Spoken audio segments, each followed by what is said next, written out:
अरे कायदेशीर बाबी तरी पूर्ण करा.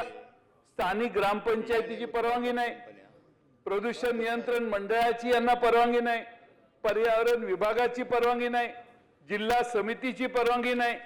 तसंच रेटून ठाणे महापालिका हा प्रकल्प करते असा स्थानिकांचा आता आरोप आहे. ठाणे महापालिकेचा प्रश्न सुटला पाहिजे डम्पिंग ग्राउंडचा, त्याच्याबद्दल आम्हाला ठाणे महापालिकेचा हा प्रश्न सोडवलाच पाहिजे.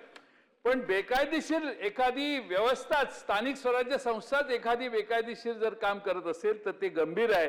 पर्यावरण विभागाला डावलून महाराष्ट्रात पंकजाताई कुणीही कुठेही कचरा टाकता येणार नाही अशी भूमिका तुम्ही खरं घेतली पाहिजे.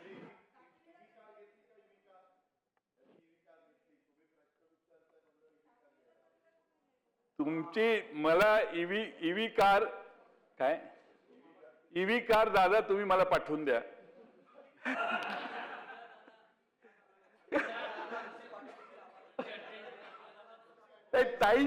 ताईंच्यासाठी ईव्ही कार घ्यायलाही तयार आहे. मग कर्जाची व्यवस्था करा, सगळ्या आमदारांना ईव्ही कार घेण्यासाठी स्वतंत्र कर्ज द्यायची व्यवस्था करा कमी व्याजानं.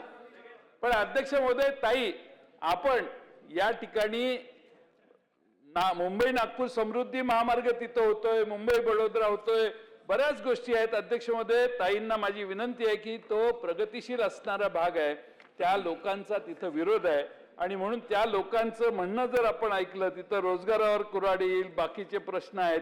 त्यामुळे हा डम्पिंग ग्राउंडचा प्रकल्प रद्द करण्यासाठी शासन आणि प्रशासनाकडे ते सतत पाठपुरावा करतात. प्रकल्प रद्द करण्यासाठी डम्पिंग विरोधी स्थानिक पंचक्रोशी संघर्ष समिती आतकोली व परिसरातील लोकांची मागणी ही माझ्याकडे आलेली आहे. सरकारने याच्यात लक्ष घालावं अशी माझी विनंती आहे. अध्यक्ष महोदय, आता isakal.com आहे देशातील नंबर 1 ची मराठी न्यूज वेबसाईट. प्रत्येक अपडेटसाठी isakal.com ला नक्की भेट द्या.